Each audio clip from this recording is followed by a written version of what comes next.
10 rokov, to je naozaj veľa v živote človeka. Musím povedať, že mi to ubehlo veľmi rýchlo. A samozrejme človek za 10 rokov dozrie aj ľudsky. Myslím, že som, keď porovnám sám seba, keď som bol ešte mladý manažer, som aj trošku chytil rozvahu a dozrel som. Ale aj táto firma, myslím, že práca s ľuďmi, či už na centrále s manažmentom alebo s kolegami z Prvý Slovensko mi dala veľmi veľa a takisto ma naučila nejaké veci. Čiže ja si myslím, že som možno trošku iný človek, ako keď som nastupoval, ale v jadre stále ten istý. Len som nazbieral nové skúsenosti, či už riešiac problémy našich zákazníkov, projekty, alebo či už meniac firmu na firmu, ktorá bola lepšia a modernejšia a poskytovala zákazníkom lepšie a lepšie služby. Je ich niekoľko. Priznám sa, že keď som prišiel do firmy, tak samozrejme bolo to nové pre všetkých, aj pre mňa, aj pre mojich kolegov. Mám iný štýl ako bol môj predchodca. Čiže určite si museli všetci zvyknúť, aj ja som si musel zvyknúť, aj zase kolega na mňa. Ale musím povedať, že za tých 10 rokov sa stalo toľko veľa vecí, veď my sme narastli takmer o polovicu ako firma, či už obratov, ale aj počtom zamestnancov, že naozaj to nie je náhoda. Aj tá firma napreduje a podarilo sa nám strašne veľa vecí.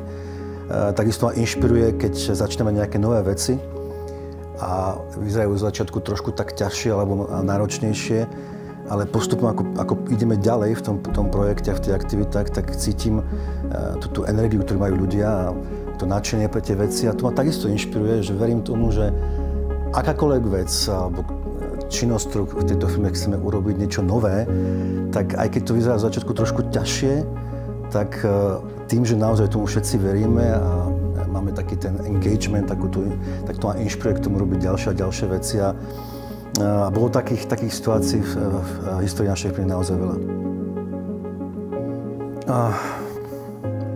Tak výzvy sú stále. Ak človek naozaj chce niečo budovať, tak nie sú to len príjemné veci, sú to výzvy. Samozrejme výzva je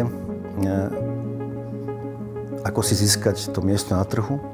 Všetci chcú byť jedničky na trhu, všetci chcú byť lídri, ale iba ten, kto je ochotný nejaké veci meniť, rásť, aj niekedy, keď to je trošku bolestivejšie, a prijímať výzvy, tak iba ten má šancu to dosiahnuť.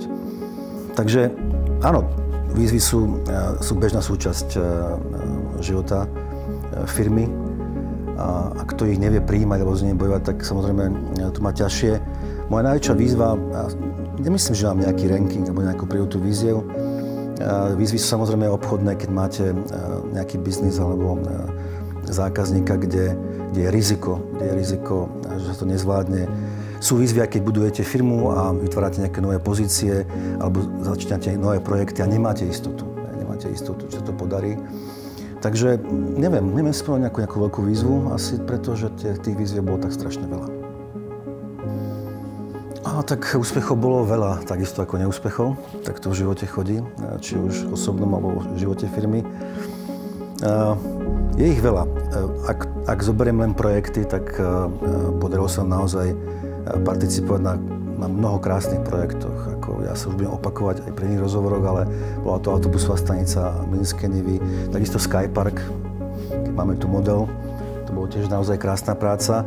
Ale popri projektoch boli to ešte veci, ktoré súvisia s budovaním firmy a ja som naozaj rád, že sa nám podarilo rozrásť o skvelých kolegov, lebo tá firma rastie, ako som spomínal. A to sú tiež úspechy. Ja si myslím, získať skvelých ľudí na nové pozície, takisto pre manažera alebo pre management firmy dôležité a je to tiež úspech. Čiže projekty, ľudia a takisto samozrejme aj veci, ktoré sme robili, riešili interne. Nejaké nové procesy, kde tiež takisto samozrejme tá firma sa chce posúvať ďalej. A aby sa mohla posúvať ďalej, tak sa musia robiť zmeny. Nie každý má rád zmeny, ale zmeny sú dôležité, pretože samozrejme život je zmena a je to jediné, čo máme v živote ako istotu.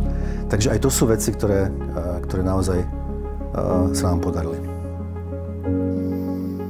Je ich veľa. Veľa sme toho dosiahli, to je pravda.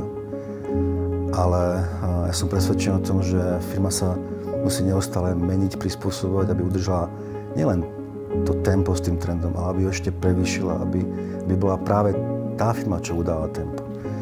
A to bez zmien nejde. Takže máme veľké plány, aby sme boli čo najlepší partner našich zákazníkov, aby sme boli prvá voľba pre našich zákazníkov. To je dôležité. Čiže plány sú, či už digitalizácia firmy, to je veľmi dôležité. Alebo pracovať na každej minúte ušetrenia, aby sme vedeli naozaj tie procesy zrýchliť, zefektívniť, aby sme mohli robiť väčší obrad, dať zákazníkovi viac služieb, viac kvalitných služieb.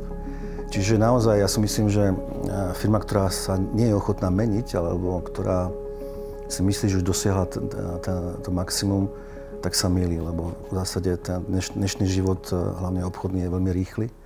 Ak toto tempo nestíha, tak v zásade nemá šancu na úspech.